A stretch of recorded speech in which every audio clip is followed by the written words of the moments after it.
Magandang umaga at pansamantala natin puputulin yung ating pag-aaral sa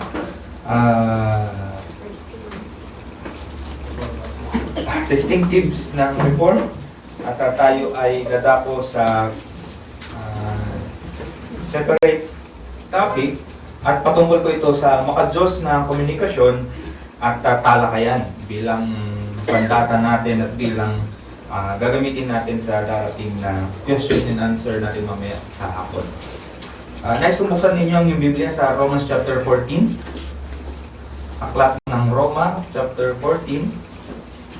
At nice kung basahin natin ang mga talatang ito at upang magkaroon tayo ng basis kung saan natin pagkukuhanan ng ating pag-aaralan. So, Romans chapter 14, ito po ang sabi ng talata. Ngunit ang mahina sa pananampalataya ay tanggapin ninyo, hindi upang mag-away tungkol sa mga puro-puro. May taong naniniwala na makakain ng lahat ng mga bagay, ngunit ang mahina ay kumakain ng mga gulay. Huwag kang makilang kumakain ng hindi kumakain at ang hindi kumakain hindi huwag humatol sa kumakain, sapagkat sila'y tinanggap ng Diyos. Sino kang humahatol sa alipin ng iba, sa kanya'y sariling Panginoon siya ay tatayo o mabubuwal. Subalit siya'y patatayuin sapagkat magagawa ng Panginoon na siya'y tumayo. May taong nagpapahalaga sa isang araw ng higit kaysa iba, ngunit may iba namang nagpapahalaga sa bawat araw. Kaya ang mapanatag ang bawat tao sa kanyang sariling pag-iisip. Ang nagpapahalaga sa araw ay nagpapahalaga nito sa Panginoon at ang kumakain ay kumakain para sa Panginoon, sapagkat siya ay nagpapasalamat sa Diyos. At ang hindi kumakain para sa Panginoon ay hindi kumakain at nagpapasalamat sa Diyos. Walang sinuman sa atin ang nabubuhay sa kanyang sarili at walang sinuman namamatay sa kanyang sarili. Kung nabubuhay tayo, sa Panginoon tayo ay nabubuhay. O kung namamatay tayo, sa Panginoon tayo ay mamamatay. Kaya't mabuhay man tayo o mamatay, tayo ay sa Panginoon. Sapagkat dahil dito, si Kristo ay namatay at muling nabuhay upang siya ay maging Panginoon ng mga patay at gayon din ng mga buhay. At ikaw, bakit mo hinahatulan ang iyong kapatid? O ikaw naman, bakit hinahamak mo ang iyong kapatid? Sapagkat tayong lahat ay tatayo sa harapan ng hukuman ng Diyos. Sapagkat nasusulat kung paanong buhay ako, sabi ng Panginoon, ang bawat tuhod ay lulukod sa akin at ang bawat dila ay magpupuri sa Diyos. Kaya't ang bawat isa sa atin ay magbibigay ng sulit sa Diyos ng kanyang sarili. Huwag na tayong humatol pa sa isa't isa, kundi ipasya na huwag maglagay ng mga batong katitisuran o mga balakid sa daan ng kanyang kapatid. Nalalaman ko at naniniwala akong lubos sa Panginoong Hesus na walang anumang bagay na marumi sa kanyang sarili. Maliban doon sa nagpapalagay na isang bagay ay marumi, sa kanya ito ay marumi. Kung dahil sa pagkain ay nasasaktan ang kalooban ng iyong kapatid, hindi ka na lumalakad sa pag-ibig. At huwag mong ipahamak dahil sa iyong pagkain ang mga taong alang-alang sa kanila ay namatay si Kristo. Huwag nga ninyong hayaan na ang inyong kabutihan ay masabing masama. Sapagkat ang kaharian ng Diyos ay hindi ang pagkain at pag-inom, kundi ang pagiging matuwid, kapayapaan at ang kagalakan sa Espiritu Santo. Sapagkat ang naglilingkod ng ganito ay kay Kristo ay kalugod-lugod sa Diyos at tinatanggap ng mga tao. Kaya nga sundin natin ang mga bagay na nagbubunga ng kapayapaan at ang mga bagay na makapagpapatibay sa isa't isa. Huwag mong wasakin ang gawa ng Diyos dahil sa pagkain. Tunay ng lahat ng bagay ay malilinis, gayon man ay masama para sa iyo na sa pamamagitan na yung kinakain ay matisod ang iba. Mabuti ang hindi kumain ng karne, ni uminom ng alak, ni gumawa ng anuman na ikatitusod ng iyong kapatid. Ang paniwalang nasa iyo ay taglayin mo sa iyong sarili sa harapan ng Diyos. Mapalad ang hindi kumahatol sa kanyang sarili dahil sa bagay na kanyang sinang-ayunan. Ngunit, ang nag-aalinlangan ay hinahatulan kung kumakain sapagkat hindi batay sa pananampalataya at ang anumang hindi batay sa pananampalataya ay kasalanan. Tayo po yung mananalangin. Salamat po Ama sa pagkabasa ng iyong salita. Samahan niyo po kami maunawaan ang mga bagay na ito. Ito ang aming samang dalangin sa pangalan ni Jesus. Amen. Nung pinanganak si Lucas, malapit na mag-birthday sa April, madaming mga bagay na hindi ko alam kung anong dapat gawin. At salamat sa biyaya ng Diyos, may mga tao na nakapalibot na maraming suggestion na dapat gawin sa pagpapalaki ng anak. Sabi ng doktor, ito ang gawin mo. Tapos nung tinanong ko naman yung bata, ay mga matatanda, hindi, ganito ang gawin ninyo. Tapos nung tinanong ko yung maraming anak, siyempre mas maraming anak, mas maraming experience, ito ang gawin mo. So bilang magulang, first time, sabi ko, sino susundin ko dito? Etong doktor, etong matanda, o etong maraming anak? So nagkakaroon ng mga bagay na ganyan. At sa buhay pananampalataya, minsan nangyayari din yung ganyan. No? Bakit yung pastor na ganito? Sabi niya ganito. Pero pastor na ganito, iba na naman sabi. Bakit pastor na? Sino susundin ko?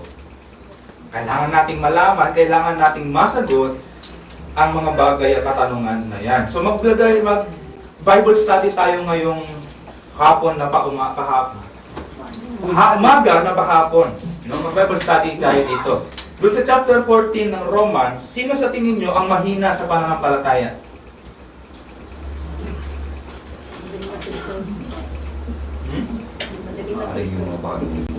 Verse 2, sabi, may mga taong naniniwala na makakain ng lahat ng mga bagay, ngunit ang mahina ay kumakain ng mga gulay.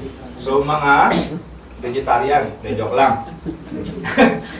Tinutukoy po dyan, yung isa, malaya, katulad ng ating pinag-aralan kanina, malaya na kainin lahat ng bagay, pero meron itong isang tao na gulay lang ang kanyang kinakain. Ibig sabihin, sa kanyang pananaw, masama ang pagkain ng karne o ibang mga bagay. So nakikita natin, sino yung mahina dito?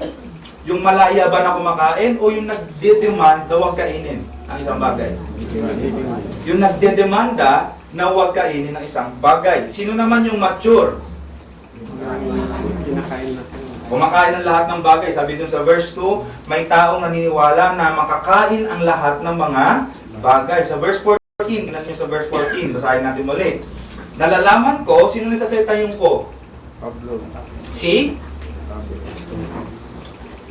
Sino ba? Sino pong sumulat ng Romans?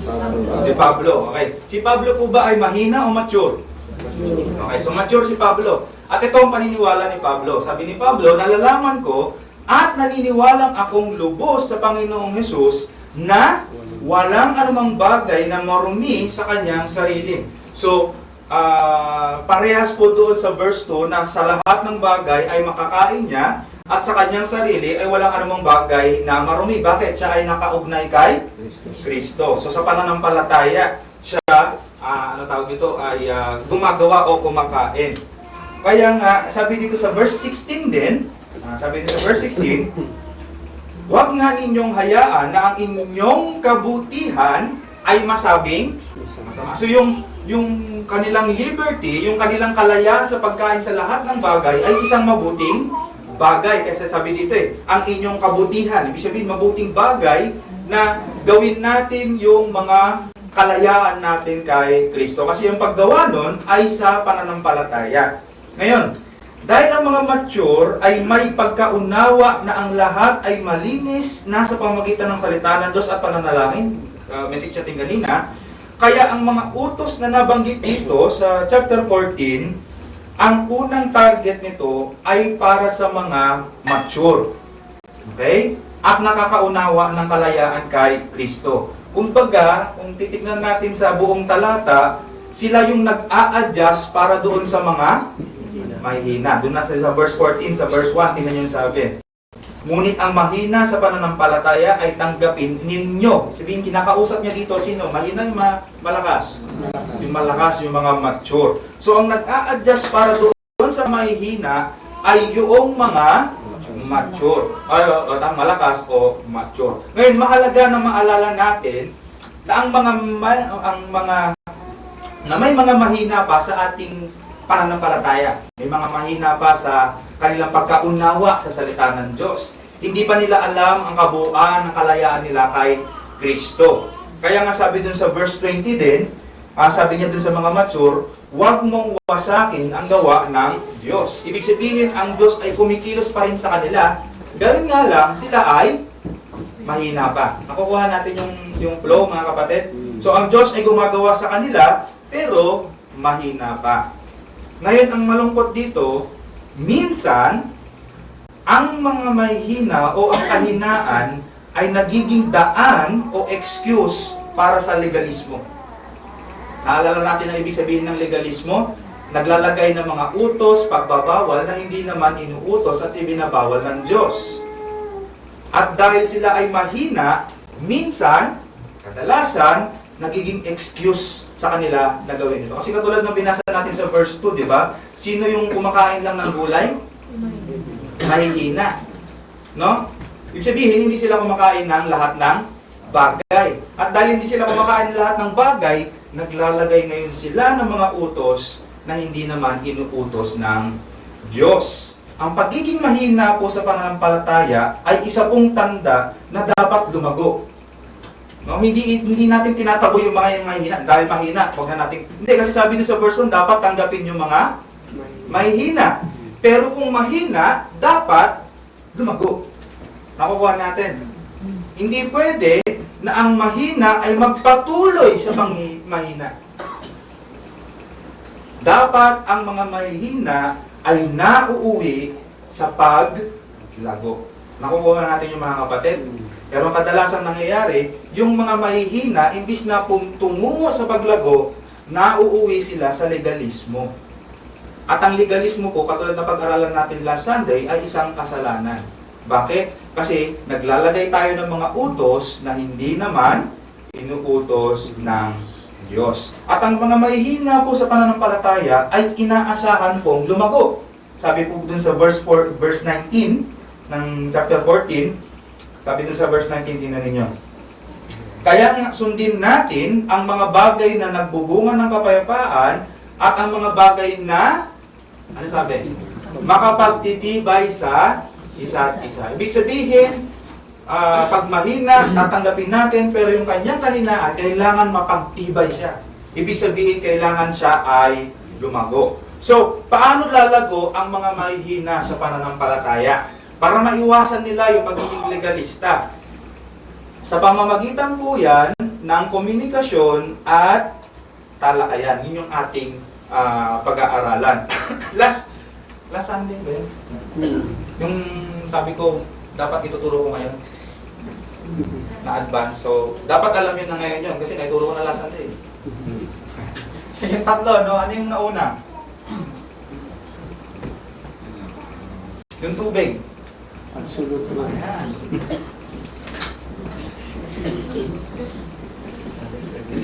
Ano, Wilkins na lang? Pangalawa, ano?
sa kanyang sariling kaisipan. Ngayon, ano naman po yung preference? Si Renz po ba yun? Ano? Choice. Sarili, pwede na ilagay sa conviction yan eh. Doon sa verse 1. Ano sabi sa verse 1? Ngunit ang mahina sa pananampalataya ay tanggapin ninyo, hindi upang mag-away tungkol sa mga puro-puro. Yun yung mga tinatawag nating preferences, opinion. Okay? Mga kanya-kanyang opinion. Okay?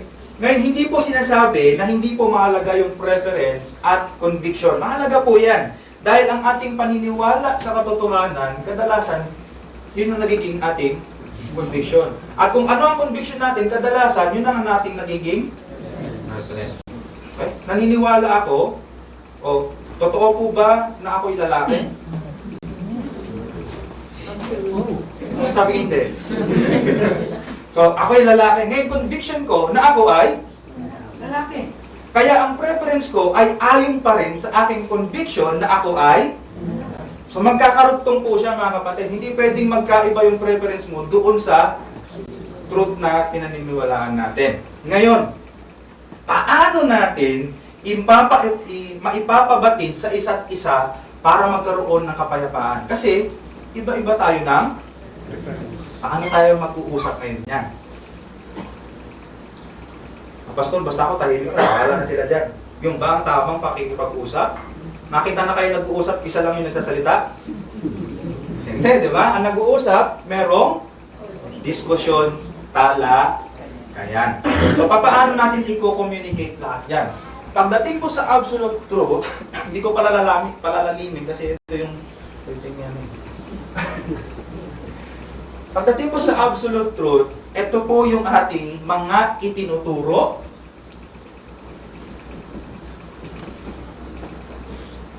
inuutos,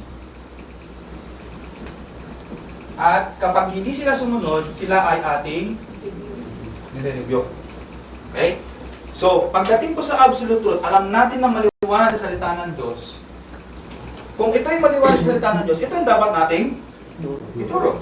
Kasi, bakit pa tayo nagtitipon? Para matutunan kung ano yung kalooban ng Diyos. Gusto natin masunod ang kanyang gusto. Ito yung ating iuutos sa mga tao. Meron tayong lakas ng loob na sabihin na itong gawin mo, itong hanapin mo kasi ito ang totoo. Ngayon, pag hindi sila sumunod, meron tayong lakas ng loob din mag-review. Bakit? Kasi alam natin na ito yung totoo. Manumbalik man siya, magsisi man siya o hindi, kailangan pa rin natin ipahayag sa kanya kasi yun ang totoo. Nakukuha niyo yun mga kapatid?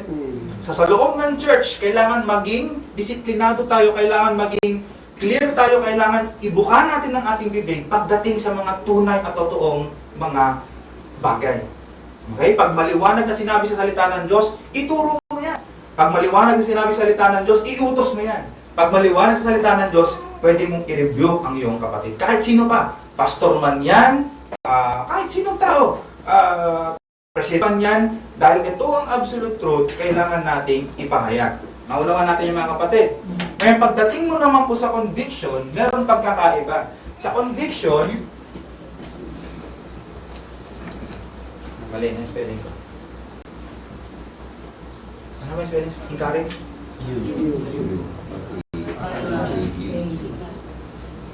Encourage at persuade.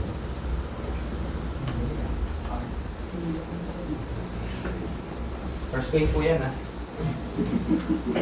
Egyptian lang yan. Mandarin. No? So, pagdating naman po sa conviction, ini-encourage natin ang tao. Bakit natin sila ini-encourage? Kasi yun ang pinaniniwalaan natin. Gusto nating makita nila yung ating pinaniniwalaan. Okay? At kapag mali o baliktad o hindi siya parehas ng conviction, saka natin sila persuade. Ano pa ba ang Tagalog ng persuade? Paghikayat. No? Kumbinsihin mo kung pagka yung isang tao. Dahil yun ang iyong conviction. Okay? So, tandaan po natin yan ha, pagdating sa ating conviction. For example, tayong lahat sa mga members ng church na niniwala tayo sa 1689. London Baptist Confession of Faith. Yun po ang ating conviction. Kaya nga, London Baptist Confession of Faith. Yun ang ating ikino-confess. Yun ang ating pinangahawakan. Ngayon, meron kaya na hindi naniniwala doon sa 1689. So, anong ginagawa natin sa kanila?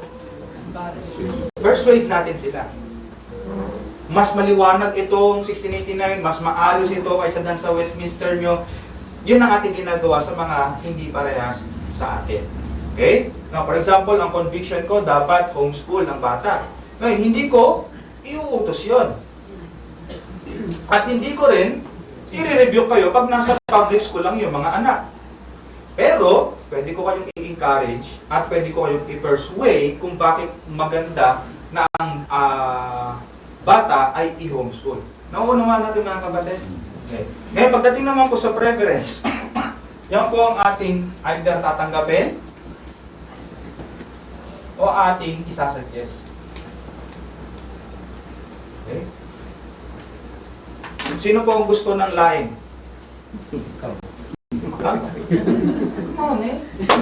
Ang dami, di ba? Yan po, tinatanggap natin kasi nung nalasahan natin, oo nga, maganda rin naman. Di ba? Diba? Ngayon, bilang preference ko, hindi ko kayo, isasuggest ko ngayon sa inyo, tikman mo naman yung, hindi ko kayo uutusan. Nakakuha niya? Yes. Lalong hindi ko kayo i-review. Ayaw nyo ng laing, mga demonyo. Masama yun, hindi tama yun. No? So, nakita nyo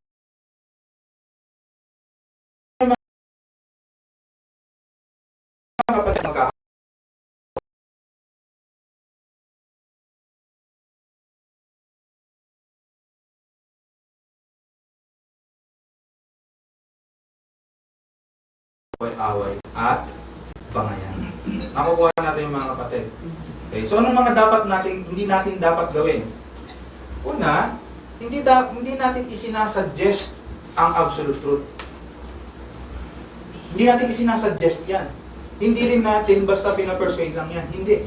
Kailangan natin i-command, i-review ang mga tao. Dahil yan ang nakukuha natin mga kapatid.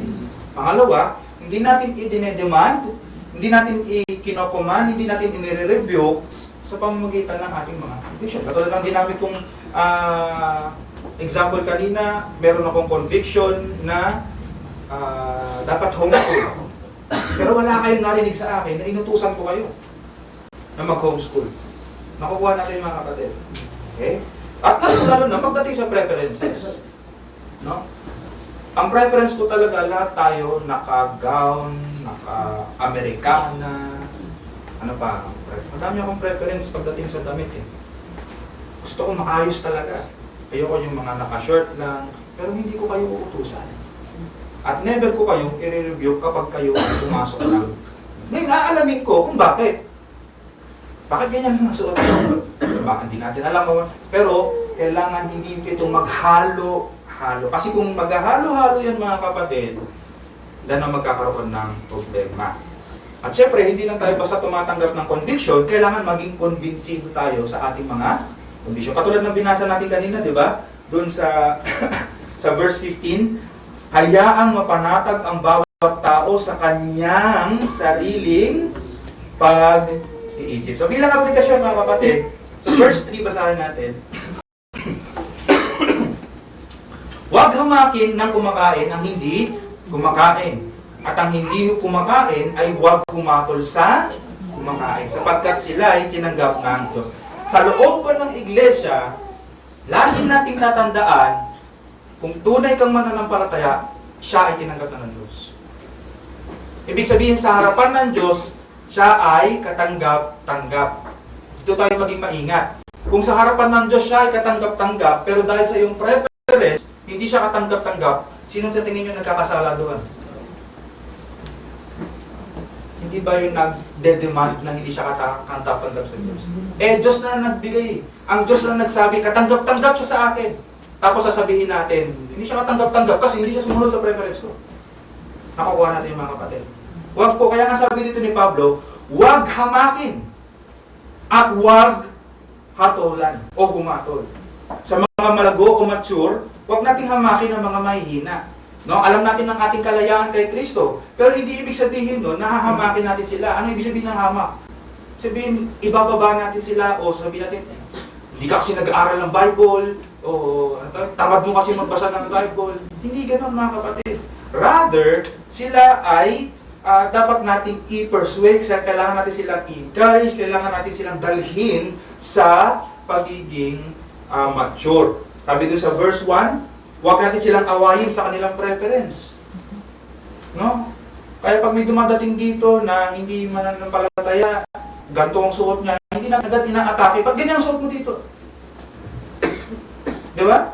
Pag may punta, kahit sino, kasi yun ang kanyang preference. Tinatanggap natin ang mga tao. Hindi natin sila inaaway sa kanilang mga kuro-kuro. Bagkos, dinadalan natin sila sa maturity doon sa verse 19. Kaya nga sundin natin ang mga bagay na magbubunga ng kapayapaan at ang mga bagay na makapagpapatibay sa isa-isa. Gusto natin na yung mahina sa pananampalataya, tumibay din siya sa pananampalataya. Gusto natin makita niya na ang kanyang kalayaan ay napakalawak kung siya ay nakay Kristo. At bilang mature, tayo ang mag-a-adjust sa kanilang kahinaan. Sabi doon sa verse 21, mabuti ang hindi kumain ng karne, uminom ng alak, na gumawa ng anuman na ikatitusod ng iyong kapatid. So kung meron tayong kilala na talagang mahina sa pananampalataya, mag-a-adjust yung mga lalakas sa pananampalataya. Sa mga mahihina naman, huwag ninyong hayaan na manatili kayong mahina. Kailangan lumago tayo sa kaalaman sa salita ng Diyos. Kasi kadalasan dito, tingnan niyo sa verse 3. Huwag kang makin ng kumakain para yun sa mga mature. Pero tingnan niyo para sa mga hindi mature, sa mga mahina. Ang hindi kumakain ay huwag humatol sa kumakain. Ibig sabihin, kadalasan kasi, ang mga legalistic, yung mga judgmental, sila yung mga mahihina sa pananampalataya. Tingnan nyo ang ginagawa ng mga mahihina. Hoy! Natitisod ako, huwag mong gawin yan. Ngayon, kung sa simula, ganun siya, pwede nating unawain. Pero kung 5 years, 10 years, 20 years, ganun pa rin siya, palatandaan na po yun ng walang paglago. Na parang bang siya na ang Panginoon sa loob ng iglesia at lahat dapat sumunod sa kanyang gusto at ayaw niya. Makukuha niyo po mga kapatid. Kasi mahina siya. Huwag kayo kumain yan, natitisod ako. 5 years, pagkatapos, huwag niya kumain. Ayoko din nito. Ayoko dito. Bakit mo ginagawa yung pas... Walang paglago. Hindi niya naunawaan ng kanyang sarili. Kaya nga sa verse 13, din niya sabi, huwag na tayong humatol pa sa isa't isa, kundi ipasya na huwag magay ng batong katitisuran o ng balakid sa daan ng kanyang kapatid. So sa mature, kapag hinamak niya yung isang mahina, naglalagay sila ng katitisuran, katitison sila. Bakit niya ginawa yun? Ano yung ibig sabihin nun? Bakit uminom sila ng bakit ganon? So nagbigay ng katitisuran. Pero wag din tayo maging dahilan ng balakid sa daan ng kanyang kapatid. Hindi na niya na-enjoy yung freedom niya kay Christ dahil sa mga demand ng isang mahinang kapatid. Hindi po dapat ganon sa loob ng iglesia. Kaya nga, pangalawang punto, pag-aralan natin magkaisa sa gitna ng pagkakaiba o ng disagreements. Yun nga ang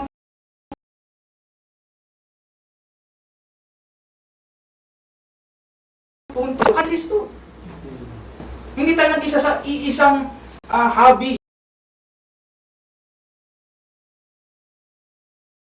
Sabihin mo mga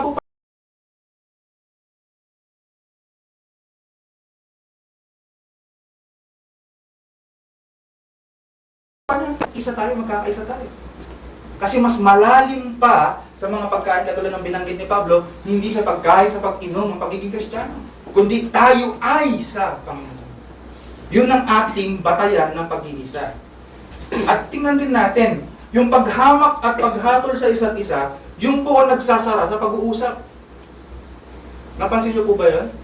Na dahil hinamak mo na siya, dahil hinatulan mo na siya, ay ganyan siya, paano ka na ngayon mag-persuade? Paano ngayon i-explain kung bakit ganon ang kanyang gusto kung hinatulan mo na demonyo siya? Nakukuha natin yung mga kapatid. So saan ang pag-uusap? At ito pa, tandaan natin, hindi porket may nag-disagree sa'yo, eh laban na agad sa'yo. Di ba ganun ang mga, tingnan nyo ka, nag-disagree kayo kay, sino bang malaya pa rin na ngayon, nakulto. Wala, nasa kulungan na lahat eh, hindi pa patay na. O sabihin natin, kahit sino,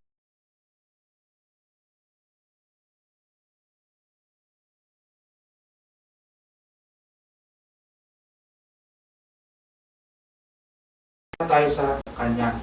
Bagkus, ito po ang pagkakataon ng pag-uusap, usap at talakayan. Kung meron mang katotohanan, itong ituro natin, itong itusan. Kung nakita natin na ginagawa niya ay mali talaga, saka natin siya i-review. Conviction, kung merong mga bagay na dapat sila i-persuade, encourage, at kung may mga preference tayo, mag-suggest tayo. Huwag po natin putulin ang pag-uusap sa loob ng iglesia. Mga talakayan sa loob ng iglesia. Sinabi po sa Proverbs 27:17, ang bakal ay nagpapatalas sa bakal at ang tao ang nagpapatalas sa isa pang tao. Gusto niyo po ba lumago sa pananampalataya? O kailangan natin magtalakayan. Mag-usap, hindi takpan ang bibig ng bawat isa. Nakukuha niyo yun mga kapatid? Lalago ba kayo kung huwag kang salita? Mas tama ako sa iyo.